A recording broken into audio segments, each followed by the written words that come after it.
noticing in your body, if anything, Peter? I had some sharp pain in my right forehead for a little bit. Okay.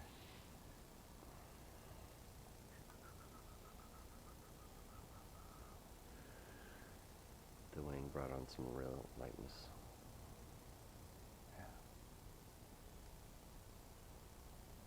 It's not there anymore, but it was. Yeah.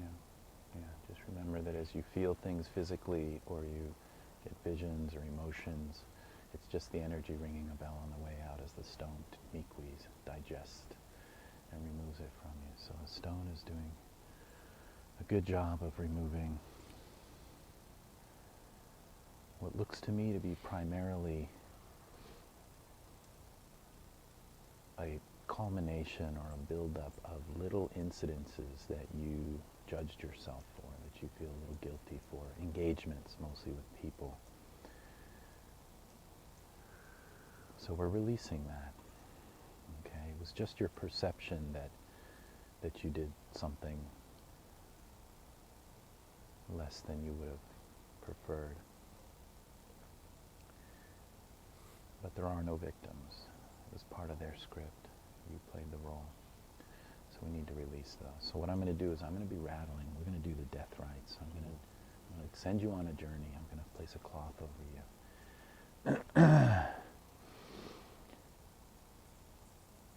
And on that journey, I want us to go back. I want us to go down into the earth, and we're going to, down through a column of light, we're going to pass various chambers, if you will, each chamber representing a lifetime. And in that chamber are all the people you thought you wronged, okay, that you perceived as such. Didn't really happen, but you perceived it that way. And in each of those, okay, we're going to visit that version of you, and we're going to tell that person that he's okay, he did all right, he's forgiven, okay? You're going to be forgiving yourself, all right? You ready for that? Yeah.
Palo Santo, burning away all toxic internal dialogue. No need to ever question your heart, your motives. Your heart is pure. Your heart always follows your pure intent. Your mind cannot judge. It's too small. It doesn't have the broadest perspective, so as the heart does, as the eagle does.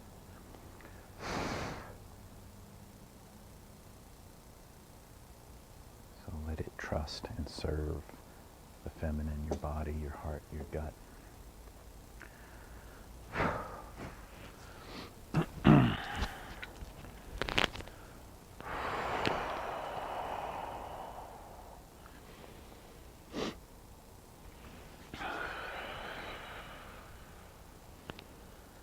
Okay, how you feeling? Why don't you sit up, turn around and face me, and we'll do destiny retrieval.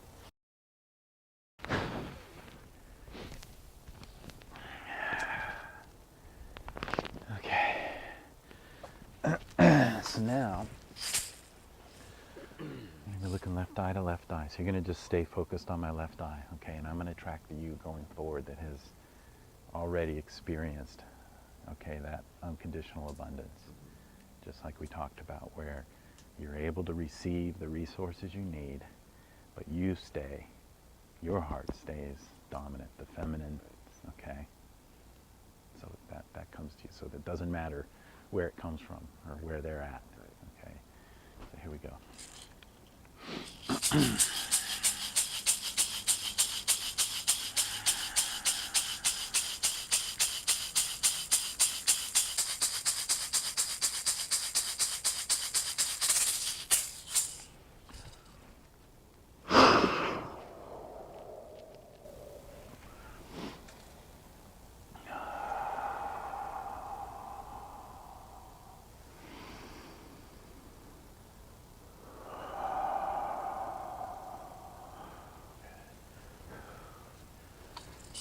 Okay. What'd you notice? Some help from the jungle. The feminine, yeah? Good. Old. Yeah. And you were able to receive it fully? Yeah. Okay, good. Smiles. Yeah. Excellent, yeah. Beautiful. Absolutely. Craggy stone. Old. Mm-hmm. Lineage. Mm-hmm. Bio. Yeah. Yeah, absolutely. Everything was coming in from all directions, feeding your heart, building that out, increasing the receptivity, you know, of the feminine, of the jungle. How no matter what it is, it gets mulched, no matter, it becomes fertilizer, no matter what. Right. You know, and this doesn't control that process. Right. This doesn't decide. Thank God. You know, this gets out of the way, lets you receive from here. So that's the destiny, you know, we brought in. Was just this being the jungle that just says, I'm ready to receive, no matter what, unconditionally. Nice. Yeah. Yeah, the blessings are there as long as you allow them, you know, and we needed you to forgive all those incidences, to be completely forgiven, you know, of yourself, to see how how everyone else had forgiven you already, you know, from their broader perspective. And so, no need to hang on to it, so you were free. Good. Very good. Yeah, you're welcome. Yeah. Cool.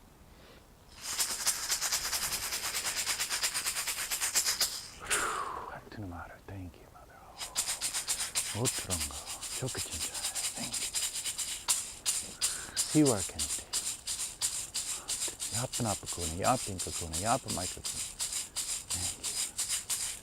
Apachini, anka, ego, thank you. Pachamama, thank you, Mother. Thank you. Inkitaika, Mama Kia, Tunjaka.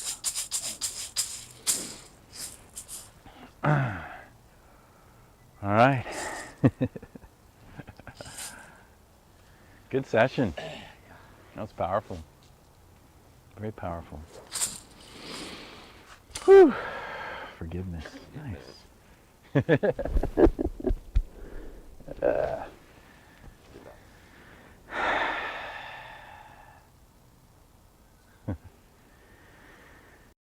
So each and every one of these sessions, every journey is unique. This particular journey for Peter, what we did was bring him back in time to all of the lifetimes where he had felt, he had perceived that he had wronged somebody, that he had been the perpetrator of something. And we needed him to be able to forgive himself of that, let go. Let go of that perception. Because it isn't even necessarily a reality, it's just his perception. And in doing so, we were able to clear the blocked energy from the heart chakra and the third chakra, and the third chakra is where we engage. The third chakra is where he needed to engage with his partners in business in order to receive the resources he needed to further his work, you see. And his heart is pure. His heart was dialed into the work. You know, his heart and his intent is beautiful. But his own self-judgment, his own guilt, was not allowing that to be completely open to receiving. Okay, so in going back and essentially going back in time and changing the story, changing the perception of one of forgiveness, of being forgiven, of ending that life free of those feelings, completely free of that energy. You know, feeling as if he had done well, he was a good person. That allowed him to then clear those chakras, which will now, in his engagements going forward, allow him to receive what he's needing to further his work. And that was the message. The main message there was that regardless of how we feel about any particular action, any particular incident, you know, it's up to us to forgive ourselves over it. Because we're the only ones that can punish ourselves. We're the only ones that can get in the way of whatever it is we need going forward to do the things we want to do the good work we want to do. So that was really key.